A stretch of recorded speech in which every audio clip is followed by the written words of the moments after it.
అందరికీ నమస్తే. నేను మీ Venkatesh. Welcome to our channel. ఇక్కడ తెలంగాణ రాష్ట్రంలో బీ ఫామ్ల పంచాయతీ ప్రతి పార్టీలో జరుగుతుంది. ముఖ్యంగా కాంగ్రెస్ పార్టీ గురించి తీసుకుందాం. కాంగ్రెస్ పార్టీ అధికారంలో లేకముందు నేను మళ్ళా చెప్తున్నా, అసలు కాంగ్రెస్ పార్టీ ఎక్కడున్నది రా భయ్? మీ పార్టీ ఏడున్నది? నిజంగా మీ పార్టీ అధికారంలోకి వచ్చే అవకాశం ఉన్నదా? అసలు మీ కాంగ్రెస్ పార్టీ ఉన్నదా, బతుకున్నదా అనే ఎగతాళి మాటలు తట్టుకొని కాంగ్రెస్ పార్టీ కార్యకర్తలు జెండా మోసిన సంగతి మనకు తెలిసిందే, చాలామందికి తెలుసు.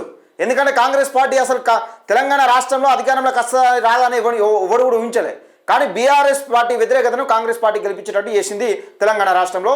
ఇటు బీఆర్ఎస్లో బీఫామ్ల పంచాయతీలు ఏది గొడవలు జరుగుతూనే ఉన్నాయి. అంటే పార్టీ అధికారంలో ఉన్న రోజులేమో మన కార్యకర్తలను గుర్తించలే. ఈరోజు కాంగ్రెస్ పార్టీ మీద వ్యతిరేకత ఉన్నది, మరి మేము గెలిచే అవకాశం ఉన్నదని బీఆర్ఎస్ పార్టీకి సంబంధించిన కార్యకర్తలు బీఫామ్లు ఇస్తా అని చెప్పి బీఆర్ఎస్ పార్టీ కార్యకర్తలు కూడా నిన్న చొప్పదండి నియోజకవర్గానికి సంబంధించి వాళ్ళు కౌన్సిలర్కు బీఫామ్ ఇస్తా అని చెప్పి బీఫామ్ ఇవ్వకుండా వాళ్ళు మందు డబ్బా పట్టుకుని పేరు మాజీ ఎమ్మెల్యే ఇంటికి సుంకె రవిశంకర్ గారి ఇంటికి.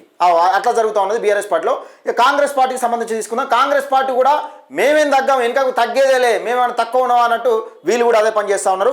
ఈరోజు ఒకసారి ఈ కాంగ్రెస్ పార్టీకి సంబంధించిన కార్యకర్తల వీడియో చూడాల్సిన అవసరం ఉంది. ఎందుకంటే మీరు పార్టీ కోసం కష్టపడుతున్నారు, కానీ ఎవరికి బీఫామ్లు ఇస్తున్నారు, ఏం కథ? అసలు ఈ నాయకులు మేము ఈ ఎలక్షన్లు వస్తే మేము ఆ క్యాస్ట్ ఈ క్యాస్ట్ మాది అది మాది ఇది మా కోసం పనిచేయండి అని ఈ రెచ్చగొట్టిన ప్రసంగాలు చేసి రెచ్చగొడతారు చూసినావా, వాళ్ళ కోసం. ఇక్కడ నీలం మధు ముదిరాజ్ మన బీసీ బిడ్డ, తప్పు లేదు, మన బీసీలు ముందుకు రావాలని కోరుకుంటాం. కానీ 60% ఉన్న బీసీలు మరి నీ బీసీ బిడ్డకు, నువ్వు ముదిరాజు బిడ్డకు, నీ వర్గాల గురించి, నీ జాతుల గురించి మన జాతి బిడ్డ గెలవాలని కొట్లాడిన బిడ్డ నీలం లత. ఈవెన్ నీలం లత, ఈ లతక్క అయితే ఇక్కడ ఏం జరిగింది, ఈమె నీలమ్మది ముదిరాజు కోసం పనిచేసింది. అక్కడ ఎవరు గెలిచిరు? పటాన్ చెరువులో ఎవరు గెలిచిరు? మైపాల్ రెడ్డి గెలిచిండు. మైపాల్ రెడ్డి గెలిచిన తర్వాత మళ్ళీ ఎంపీకి మళ్ళీ నీలమ్మది ముదిరాజు పోటీ చేసిండు. అక్కడ గెలవకుండానే పోటీ చేసిండు, కానీ కష్టపడ్డారు. ఇక్కడ కార్యకర్తలు అంటే కష్టపడతారు, నాయకుల కోసం కష్టపడతారు. ఎట్లా కష్టపడతారు? మా నాయకుడు గెలిస్తే మాకు ఏమైనా చేస్తారు కాబట్టి కష్టపడతారు. మరి నువ్వు అంత పెద్ద స్థాయిలో ఉండి ఒక మున్సిపల్లో ఒక బిడ్డకు, నీ ముదిరాజు బిడ్డకు అన్యాయం జరుగుతూ ఉంటే కనీసం ఒక మున్సిపల్ టికెట్ ఇప్పించుకోలేవా? మున్సిపల్లో ఒక టికెట్ బీఫామ్ ఇప్పించుకోలేవా నువ్వు? అవు మదన, ఏంది పరిస్థితి? ఇట్లా జరుగుతూ ఉన్నది. సరే, ఇక్కడ ఏం జరుగుతుంది? కాటా శ్రీనివాస్ అనే వ్యక్తి ఈమె మీద పగబట్టి ఇంకో ముదిరాజు బిడ్డను తీసుకొచ్చి ఇక్కడ రెడ్డిని గెలిపించే ప్రయత్నం చేస్తున్నట. వీళ్ళు చెప్తున్న ప్రధానంగా వార్త, ఇక్కడ ఈ అక్క చెప్తున్న వార్త. అయితే నిన్న బీఫామ్ ఇవ్వకపోవడంతో అక్కడ మున్సిపల్ చూడండి, ఇగో మండల ప్రజా పరిషత్ కార్యాలయం జిన్నారం సంగారెడ్డి, సంగారెడ్డి జిల్లా. ఇగో మున్సిపల్ కార్యాలయం ముందు దుమ్మెత్తిపోసింది ఒక ఆడబిడ్డ. వడ్డకృష్ణ గాని శ్రీకాంత్ రెడ్డి గాని డౌన్ డౌన్ అని చెప్తా. Srikanth Reddy Vaddakrishna down down, Srikanth Reddy Vaddakrishna down down. సర్వనాశనం అయిపోతారు. ఒక ఆడపిల్లని నాశనం చేసిన సర్వనాశనం అయిపోతారు. నా ముసులు ముయి, నా భక్తి వస్తా, నా వస్తా, నా వచ్చి ఇంకొకటి నన్ను అరెస్ట్మెంట్ చేసి నన్ను పిలిపించి మీ కడుపులలో నా కడుపులో 2 వర్షాలుగా మీరు నాశనం అయిపోతారు.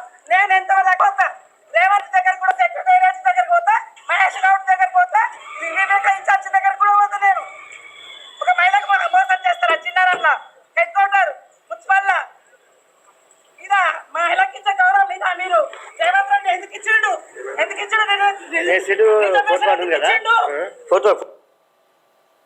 ఇది ఇగో వడ్డే కృష్ణ. ఈ నోట్ల బూతులు వస్తున్నాయి, బూతులు వస్తున్నాయి, తిప్పలేక వస్తున్నా, బూతులు వస్తున్నాయి. మిమ్మల్ని చూస్తుంటే చిచ్చి చెత్త పాలన, మీ రాజ్యపాలన ఏ పాలన? మీ పాలన పాడుగాను. ఆడలతో సర్వీస్ చేసుకుంటారు పాడుకోదు, మళ్ళీ ఆడలతో ఇవ్వట్లేడు. ఈ నోట్ల బూతులు వస్తున్నాయి, బూతులు వస్తున్నాయి, తిప్పలేక వస్తున్నా, బూతులు వస్తున్నాయి. మిమ్మల్ని చూస్తుంటే చిచ్చి చెత్త పాలన, మీ రాజ్యపాలన ఏ పాలన? మీ పాలన పాడుగాను. ఆడలతో సర్వీస్ చేసుకుంటారు పాడుకోదు, మళ్ళీ ఆడలతో పాడుకోదు. చెత్త పాలన, కాంగ్రెస్ పాలన చెత్త పాలన. ఎవరికి వెళ్ళాడు కాంగ్రెస్ లో? ఎవరికి వెళ్ళాడుగా? ఇవ్వట్లేడు. ఇలా 4వ వార్డు ఒకడు కూర్చోదంట. ఇది కథ.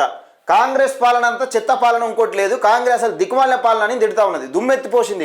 ఇక చూడొచ్చుడ కాంగ్రెస్ పార్టీ గురించి కష్టపడి మొత్తం దుమ్మెత్తిపోస్తా ఉన్నది ఒక మహిళ. మరి నీలం మధు ముదిరాజ్ అన్న ఏం చేస్తా ఉన్నావు? అయ్యో దుమ్మెత్తిపోస్తా ఉన్నావు. ఒక నీ కోసం కష్టపడ్డ కార్యకర్తలను రెచ్చగొట్టి ప్రసంగాలు చేసి మా ముదిరాజులను గెలవాలి అని చెప్పి నేను ఒకటే చెప్తా ఉన్నా. పైన నాయకుడు ఏది మాట్లాడితే అది ఎక్కువ మనం పెద్ద గ్రౌండ్లోకి తీసుకుపోయి మనం వాళ్ళతో నీళ్ళతో కొట్లాట పెట్టుకోవద్దు ఎవరు కానీ. ఎందుకంటే నాయకులు ఇప్పుడు కనీసం ఒక కౌన్సిల్ టికెట్ ఇప్పించుకోలేని వాళ్ళు మనకేదో న్యాయం చేస్తారంటే మన కార్యకర్తలకు ఏదో న్యాయం చేస్తారంటే ఇది ఇంపాసిబుల్. ఎందుకంటే నీలమద ముదిరాజన్న నిజంగా నువ్వు కూడా స్పందించాలి దీనిపైన. ఈడ ఒక రెడ్డిని గెలిపించడానికి ప్రయత్నం చేస్తున్నారట, ఒక బీసీ ఆడబిడ్డను ఒడగొట్టి రెడ్డిని గెలిపించేందుకు ప్రయత్నం చేస్తూ ఉన్నారట. దయచేసి ఇది వీడియోని ఎక్కువ మందికి షేర్ చేయండి. దయచేసి అక్కడ జిన్నారంలో ఎవరైతే ఉంటారో ఆ అక్కకు సపోర్ట్గా నిలవండి. ఒక బీసీ బిడ్డ అంత దుమ్మెత్తి పోస్తూ ఉంటే కాంగ్రెస్ పార్టీ దిక్కుమాలే పాలన, ఇదో లుచ్చా పాలన, లఫంగు పాలన అని దుమ్మెత్తి పోస్తూ ఉంటే కాంగ్రెస్ పార్టీ కార్యకర్తలు ఒకసారి ఆలోచించుకోవాలి మీ పరిస్థితి ఎట్లున్నది. కాంగ్రెస్ పార్టీ నాయకుల అధిష్టానం కూడా అర్థం చేసుకోవాలి. బీసీలకు పెద్దపీట వేస్తాం, బీసీలకు పెద్దపీట వేసేది గిదా, బీసీలకు పెద్దపీట వేసేది ఇలాంటి పెద్దపీటలో వేసేది మీరు. దయచేసి మిత్రులారా వీడియోని ఎక్కువ మందికి షేర్ చేసే ప్రయత్నం చేయండి. అందుకే మనకి బీఆర్ఎస్ కానీ కాంగ్రెస్ కానీ మనకి పార్టీలు న్యాయం చేయాయి. అందుకే తెలంగాణ రాష్ట్రంలో తెలంగాణ రాజ్యాధికార పార్టీ మనకు బీఫామ్లు ఇచ్చేందుకు సిద్ధంగా ఉన్నది.